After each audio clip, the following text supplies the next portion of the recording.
Cuando oímos el nombre de Walt Disney, recordamos automáticamente a los valientes héroes de nuestra infancia. Con ellos aprendimos a compartir, perdonar, confiar y ayudar a los amigos a salir de los problemas. Las hermosas películas de Disney, a menudo caracterizadas por episodios tristes, pero siempre con un final feliz.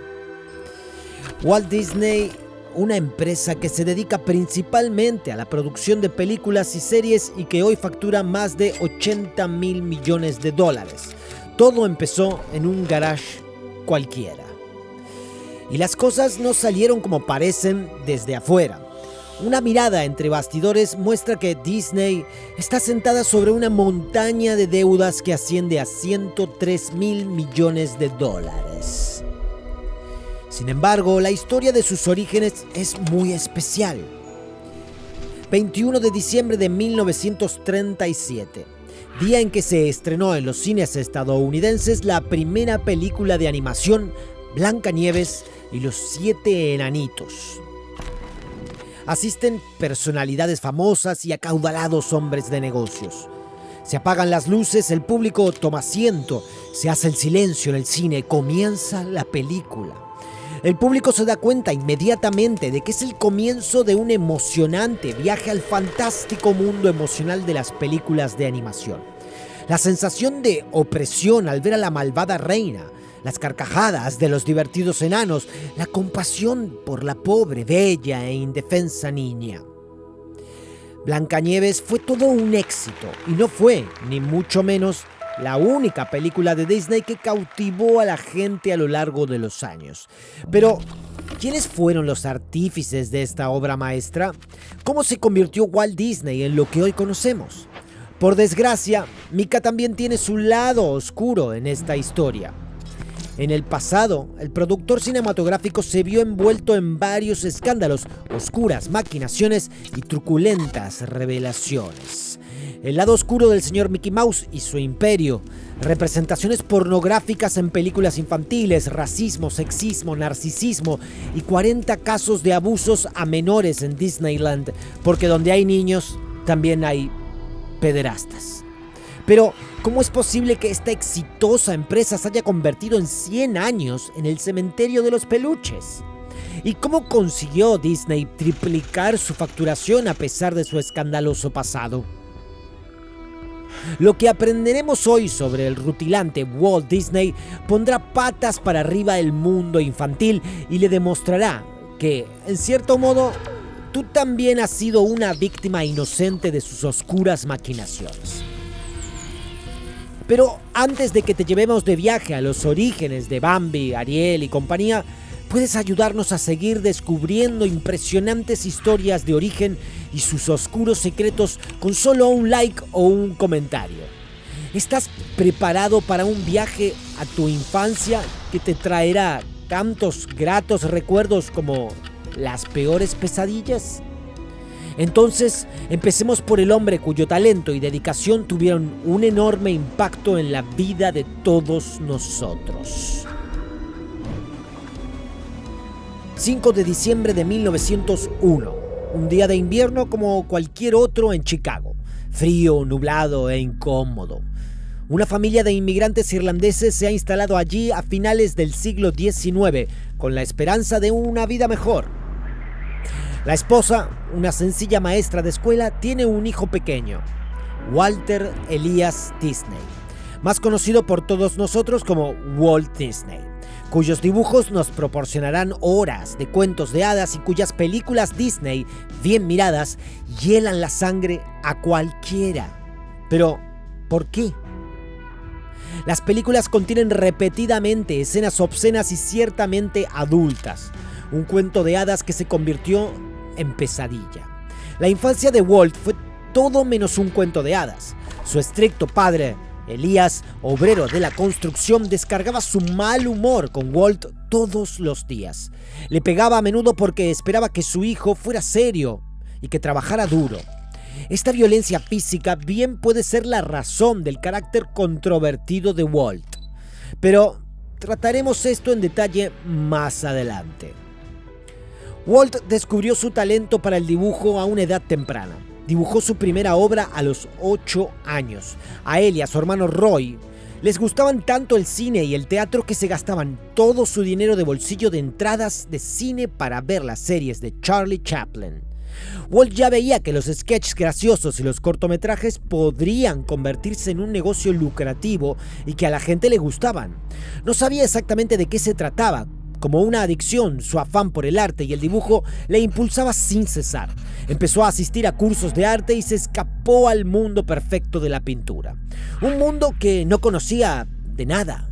Un día, como no tenía lápices ni papel, se limitó a hacer un dibujo en la pared de la casa de sus padres. El violento castigo que recibió por ello no le impidió darse cuenta de su talento.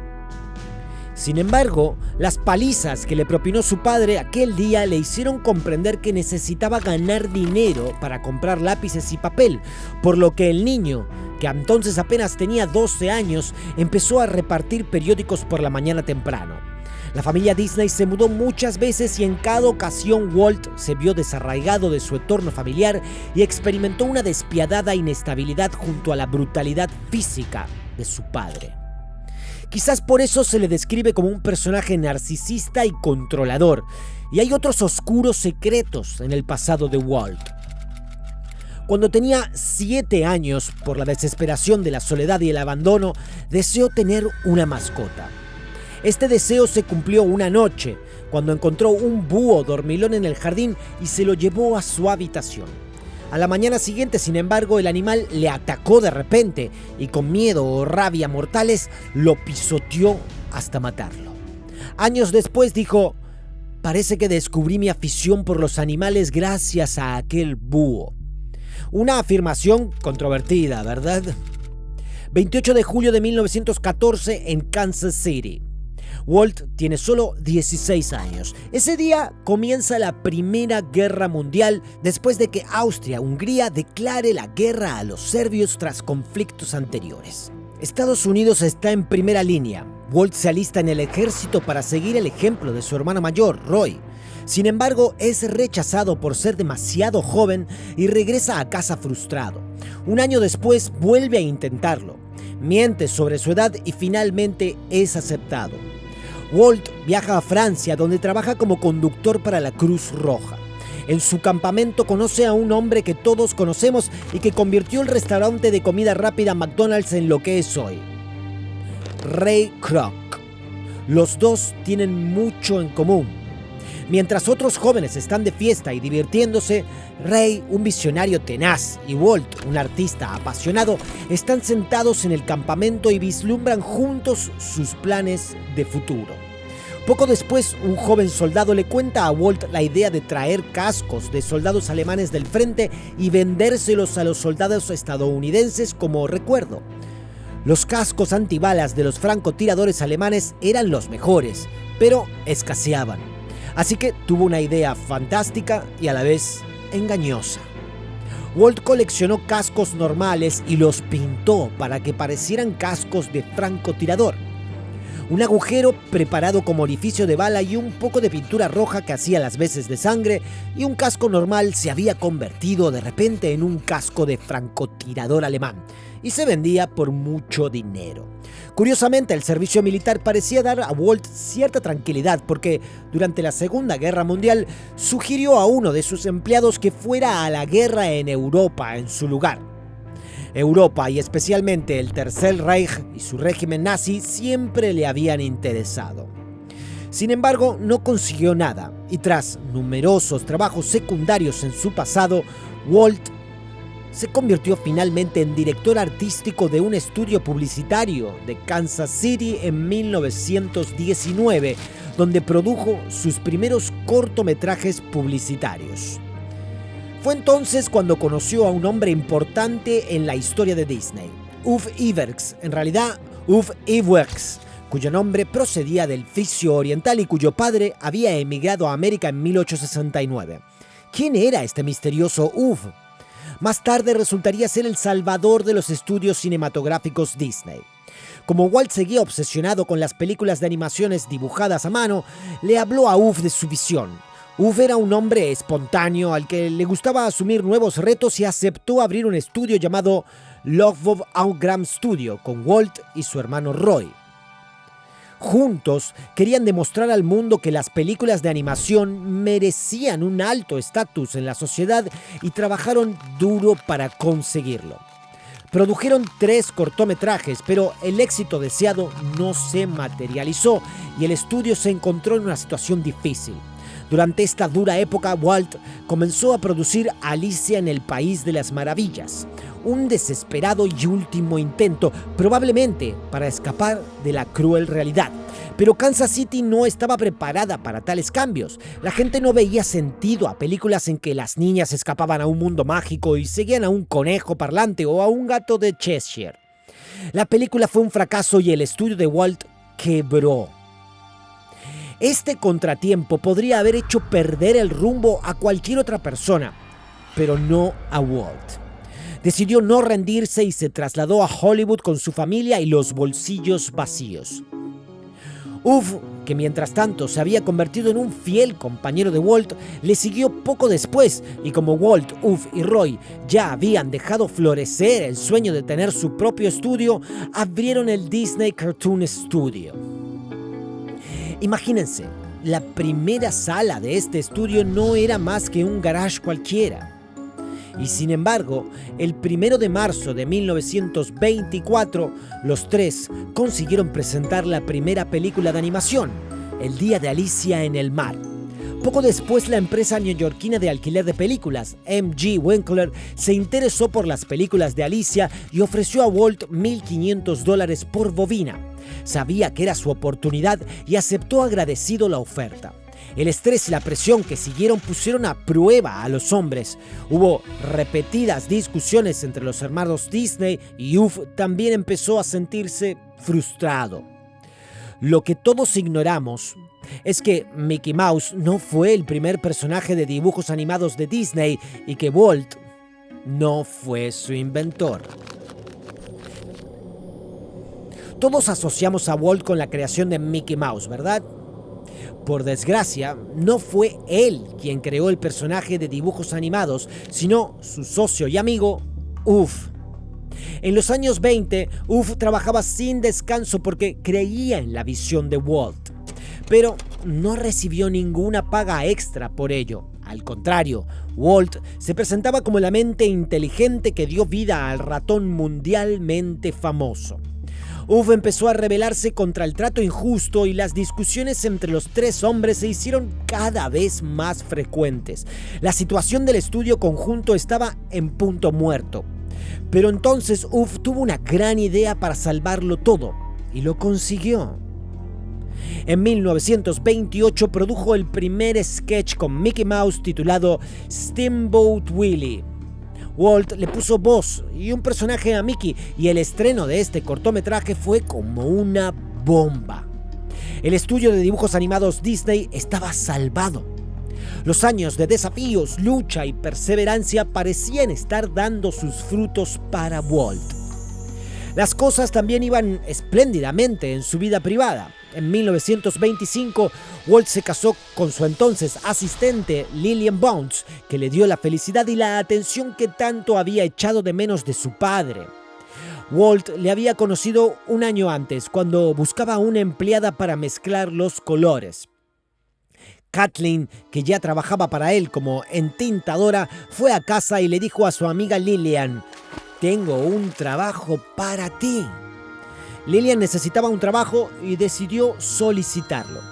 Fue al estudio, abrió la puerta y vio a Walt delante de ella, vestido de forma extraña para un jefe, con un abrigo marrón, pantalones y sombrero. Le ofreció el trabajo por $15 a la semana y ella aceptó.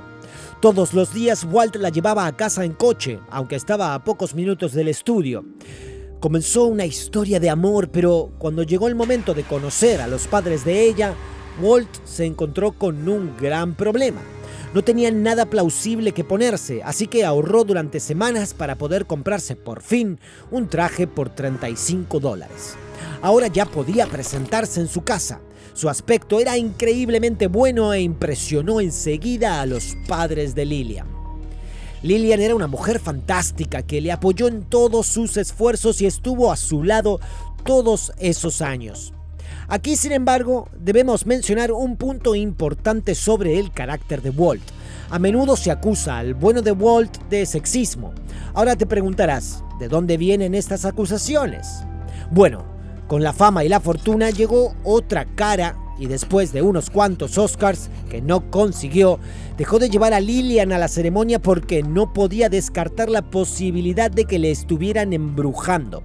Después de todo, era una mujer. Prohibió a sus hijas que vieran sus películas de dibujos animados, pues temía que no se rieran lo bastante con ellas y por tanto repercutieran negativamente en su éxito. Pero no solo en su vida privada se reconocían entonces extraños rasgos de carácter. Las mujeres también tuvieron que lidiar con el sexismo de Walt en su estudio. Por ejemplo, prohibía contratar a mujeres porque temía que se quedaran embarazadas en un momento crucial y no terminaran su trabajo a tiempo. Tampoco permitía contratar a ilustradoras porque, como mujeres, eran incapaces de poner suficiente pasión en los dibujos. En el final de la Segunda Guerra Mundial marcó el comienzo de la era de la Mickey manía. Pequeños y mayores, todo el mundo, adoraban a este ratón de voz graciosa y cabeza demasiado grande.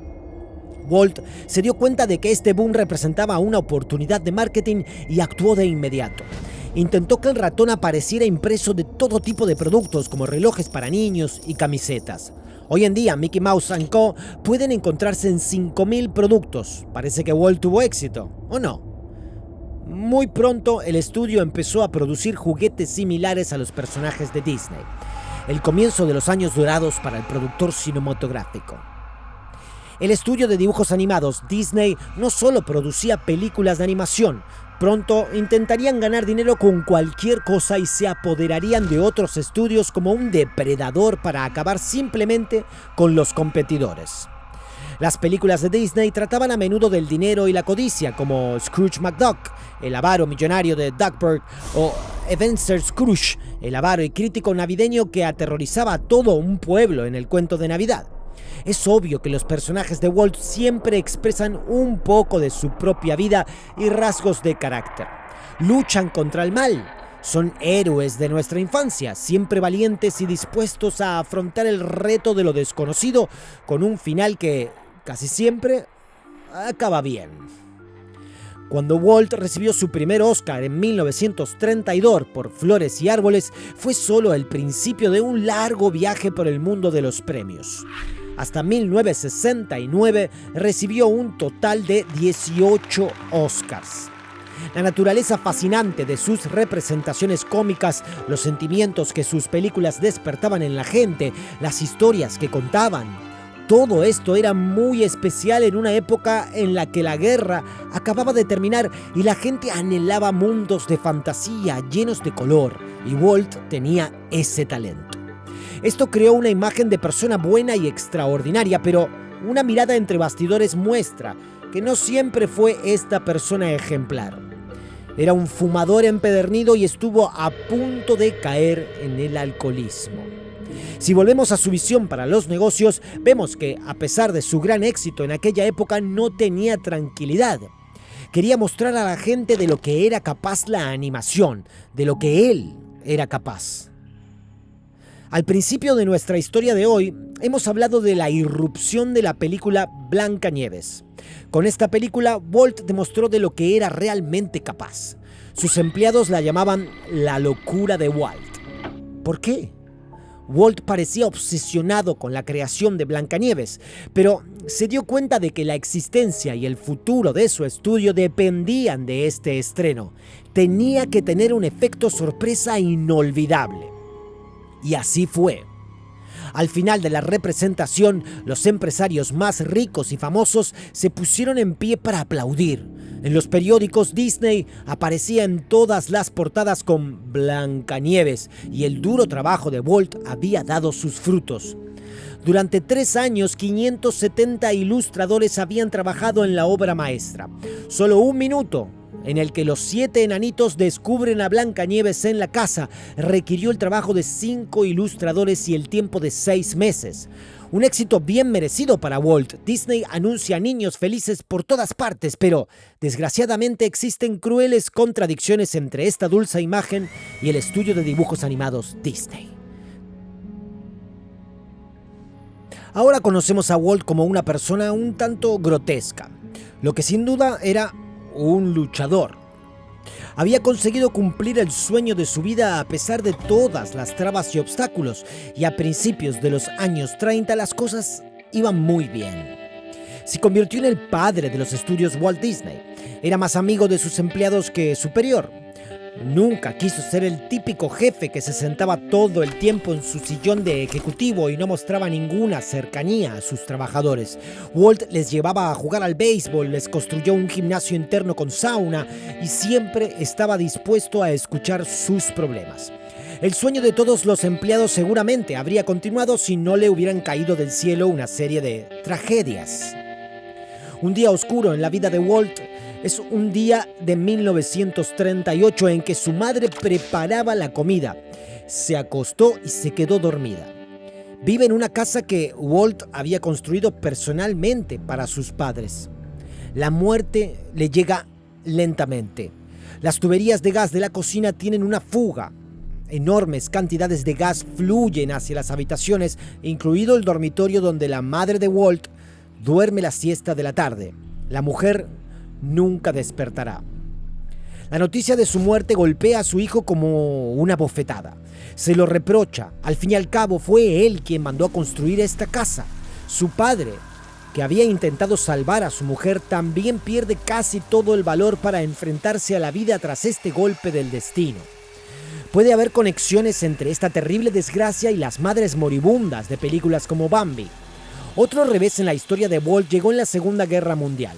La presión de los militares para convertir cada estudio en una especie de fábrica puso severas restricciones a sus esfuerzos humanos.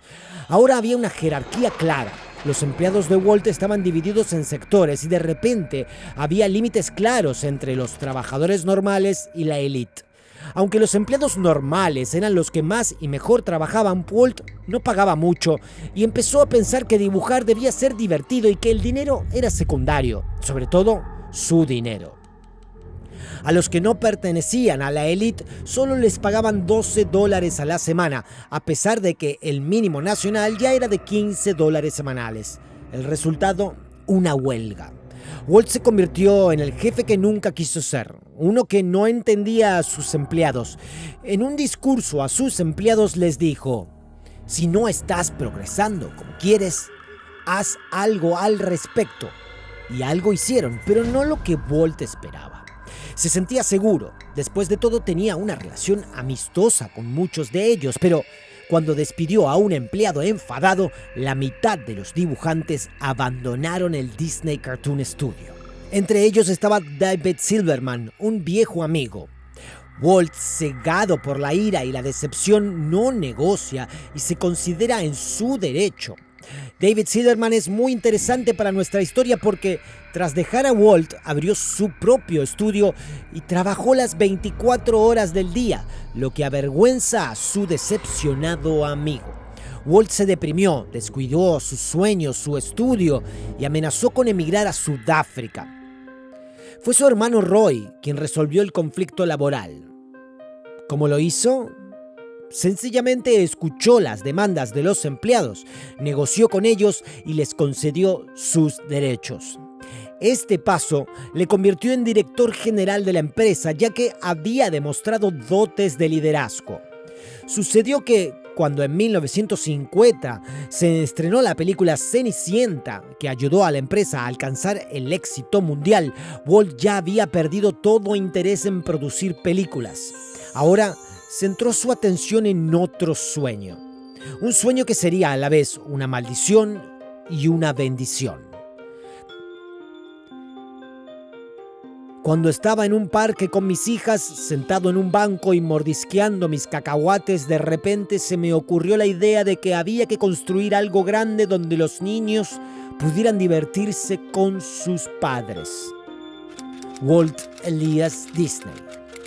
1950, Walt, que amaba a los niños y seguía dolido por la pérdida de su buena relación con sus empleados, se centró ahora en un nuevo sueño. Ofreció a los niños paseos en maqueta de trenes en su jardín. Todos los días observaba cómo se iluminaban los ojos de felicidad de los niños. Esto le recordó el día en que se sentó en un parque con sus dos hijas y meditó sobre la construcción de algo grande donde los niños pudieran divertirse junto con sus padres. Su hermano Roy, que por entonces era director general de Walt Disney Producciones, se mostraba escéptico ante la idea de Walt de abrir un parque temático. Incluso su esposa Lillian, que solía apoyar sus planes, le dijo: ¿para qué quieres eso? Los parques de atracciones son sucios y peligrosos. Walt simplemente respondió: eso es, el mío no será así. Sus palabras convencieron a Roy y prometió ahorrarle dinero para la investigación. Lillian también conocía demasiado bien a su marido. Sabía que era lo bastante testarudo como para cumplir sus sueños. Pero por desgracia no fue tan fácil como Walt había imaginado.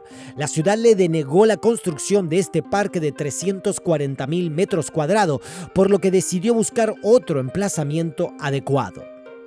Con el fin de visualizar el plano para los banqueros a los que Walt necesitaría préstamos, pidió a uno de sus mejores dibujantes, Herb Ryman, que completara el plano del parque durante el fin de semana.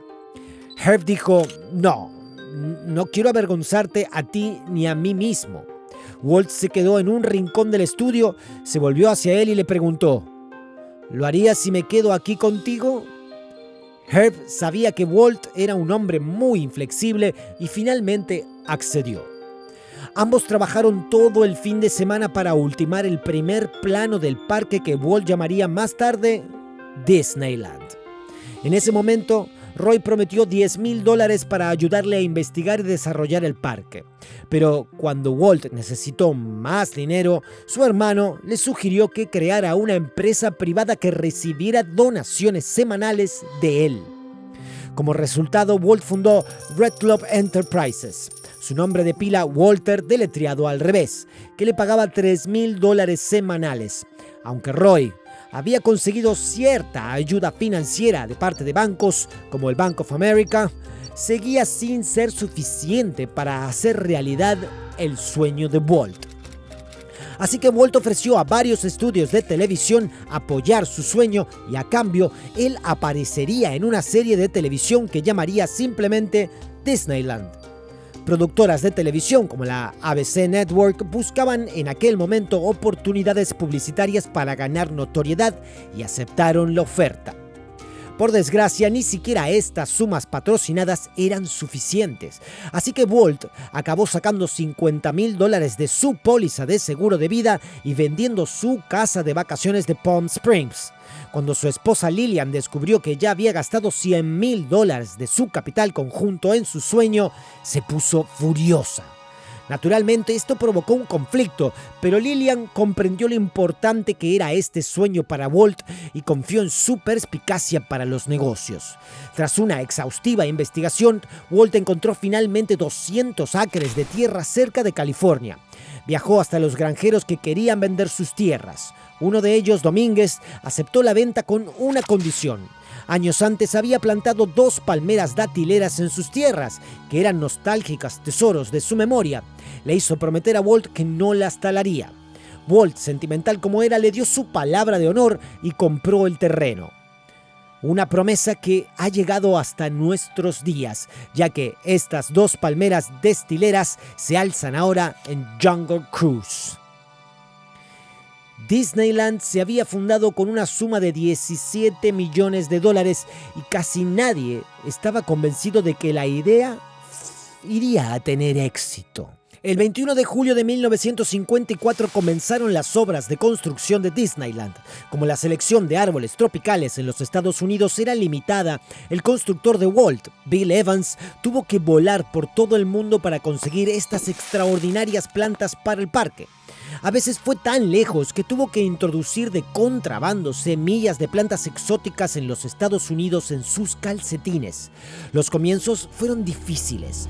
Nadie creía en el éxito del sueño de Walt y por eso no se encontraron patrocinadores. Un día, la Swift Meatpacking Company accedió a firmar un contrato de patrocinio y abrió la puerta a otros 40 patrocinadores. Pieza a pieza, casa a casa, Disneyland siguió creciendo y Walt tenía un estricto plan que cumplir. El 17 de julio de 1955 la construcción debía estar terminada y las puertas abiertas a los visitantes, costase lo que costase. Todo lo que los Disney habían conseguido y ganado en los últimos 27 años se había invertido en Disneyland, aunque ni siquiera era seguro que funcionara. Con tan poco tiempo y dinero para completar el parque, Walt tuvo que improvisar. Muchos de los trabajadores estaban ocupados las 24 horas del día e incluso hacían turnos dobles. Increíblemente, el 4 de julio de 1955, Walt organizó una fiesta del Día de la Independencia en la casi terminada Disneyland. Esa noche fue la primera vez que se pudieron ver fuegos artificiales en el parque, menos de un año después de que comenzaran las obras. Llegó la hora de la verdad. El domingo 17 de julio de 1955, Roy se levanta esa mañana después de haber dormido poco la noche anterior. Sabe que Walt y la cadena ABC han planeado una retransmisión en directo de la ceremonia de inauguración. Nunca ha habido nada igual. ABC tuvo que tomar prestados 29 cámaras de otras cadenas de televisión y 80,000 pies de jaula para dar a 90 millones de personas en América la oportunidad de ver la inauguración en directo. Cuando se queda atrapado en un atasco en la autopista, se pone nervioso. Se pregunta si las obras impedirán que la gente venga a Disneyland. Avanza lentamente y no puede pensar en otra cosa que en el posible giro equivocado de Walt, que arruinaría a la familia. Al acercarse a Disneyland, se da cuenta de que no son las obras las que provocan el atasco.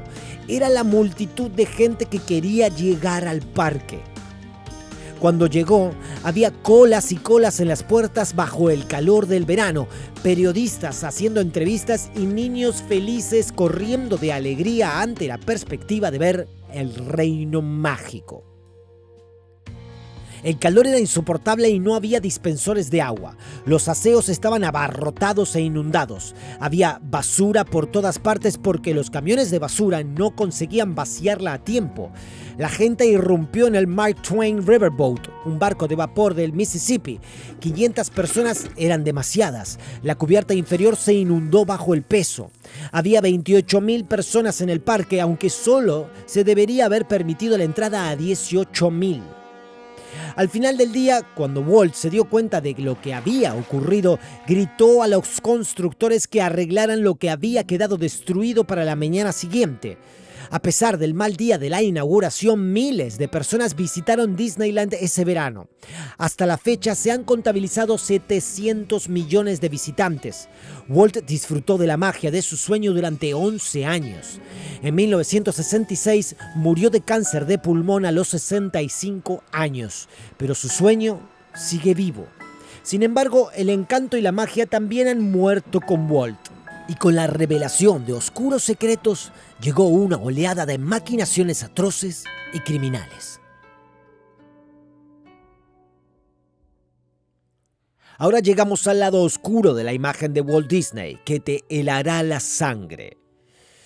Viajamos al año 1931, el año en que un cortometraje de Mickey en blanco y negro con escenas subliminales divirtió a la gente de entonces, pero perturbó a la gente de hoy. Es la típica película de Mickey, ¿verdad? Sin embargo, si miramos más de cerca, vemos que la forma en que Mickey hace los agujeros en el queso no es para menores. No sé ustedes, pero nosotros ya estamos hartos del queso suizo.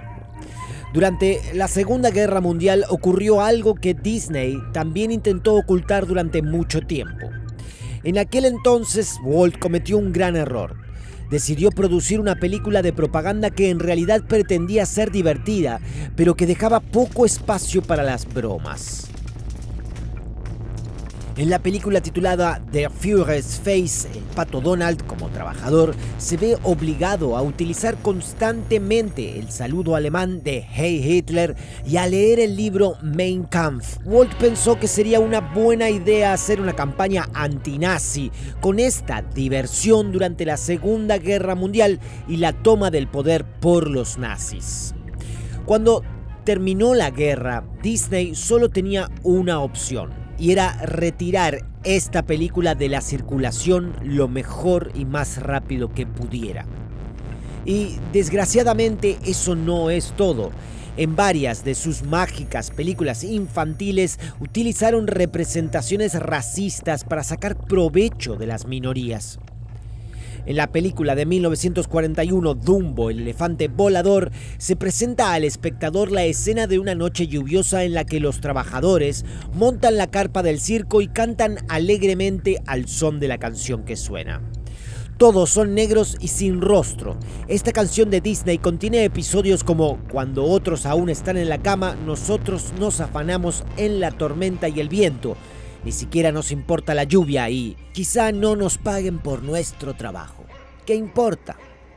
¿No te parece honorable por parte de los trabajadores del circo trabajar duro y no pedir un salario? En Peter Pan, Disney se refiere a los nativos americanos como pieles rojas, por lo que la empresa pedirá disculpas décadas después. Pero ¿volverán a arreglarse las cosas gracias a las audaces declaraciones de la empresa? Las disculpas o las renuncias no disminuyen el impacto que estas escenas tuvieron en millones de niños. Tras la muerte de Walt en 1966, su hermano Roy asumió la dirección de la empresa Disney. Sin embargo, los inversores perdieron la confianza en él después de solo 5 años y lo destituyeron de la empresa. Con este paso, Disney quedó indefensa a merced de los tiburones corporativos en 1971 y la era de la empresa familiar llegó a su fin. La codicia de dinero llevó a los nuevos ejecutivos a cambiar el concepto de producción de Walt y sustituirlo por un sistema beneficioso para el beneficio.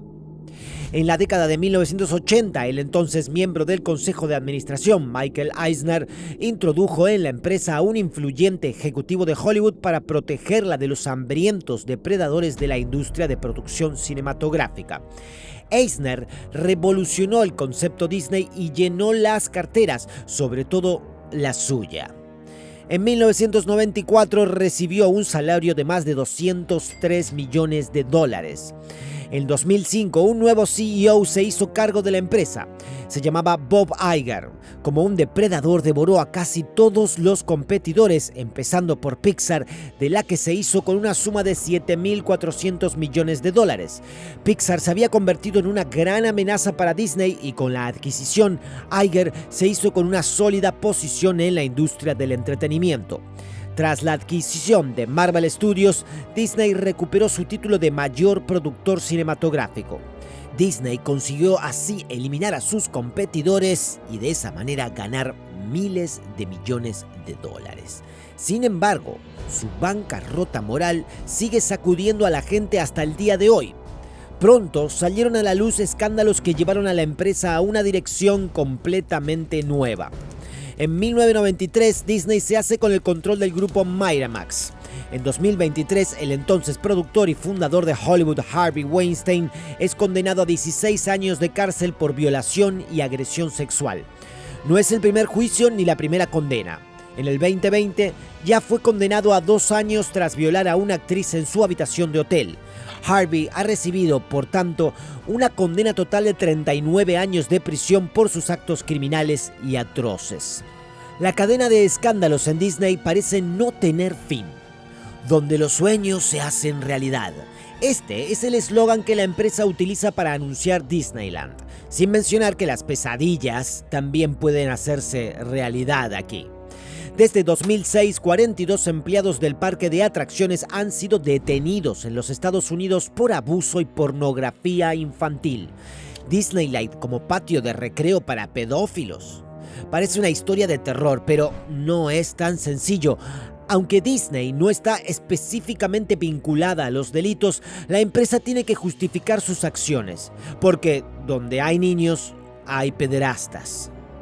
Disney niega toda culpa y también sabemos que la empresa no puede hacer pruebas de pedofilia a todos y cada uno de sus empleados, pero ¿qué pasa con los mensajes sexistas subliminales de sus películas? Son innumerables los reportajes y videos en los que se han destapado estos escandalosos episodios. ¿Quieres algunos ejemplos? A la vista de estas imágenes debemos hacernos las siguientes preguntas. ¿Por qué una corporación multimillonaria esconde este tipo de imágenes en películas que deberían estar hechas para niños? ¿Cómo nos hemos convertido todos en víctimas de estas imágenes sin darnos cuenta? ¿Y podremos volver a dejar que nuestros hijos vean una película de Disney con fe ciega? A día de hoy nos cuesta imaginar una empresa más inofensiva que Disney, pero la compañía ha sido recientemente objeto de duros ataques desde sectores conservadores. La presentadora de Fox, Laura Ingraham, acusa a Disney de preparar a los niños, pero ¿qué quiere decir realmente con eso? En primer lugar, grooming es un término inofensivo que se refiere al acicalamiento de perros, pero si se utiliza en relación con los niños, pierde su inocuidad. Lo que Ingraham está diciendo en realidad es grooming children for sexual abuse. No es casualidad si pensamos en los mensajes sexuales subliminales. A lo largo de los años siguen saliendo a la luz nuevas acusaciones de violación, acoso y abuso. Ya sean niños, mujeres o colegas. Disney encabeza ahora la lista de delincuentes sexuales después de Hollywood. Aunque a la empresa le hubiera gustado esconder estos horribles incidentes bajo la alfombra, la verdad va saliendo poco a poco a la luz. Walt Disney, una empresa que ha dominado muchos altibajos. Sus fundadores fueron pioneros de nuestro tiempo y revolucionaron la producción cinematográfica. Los sucesores, con su codicia y avaricia, han contribuido a que muchos de nosotros miremos las películas de Disney con otros ojos. Recuerdos nostálgicos y el deseo de volver a ser niños, pero con nuestro conocimiento y nuestra mente, esto parece haberse vuelto imposible. Si te ha gustado el video de Walt Disney y quieres ver más, haznoslo saber en los comentarios. Suscribiéndote puedes apoyar nuestro trabajo para que podamos seguir llevándote de viaje al pasado de nuestros pioneros.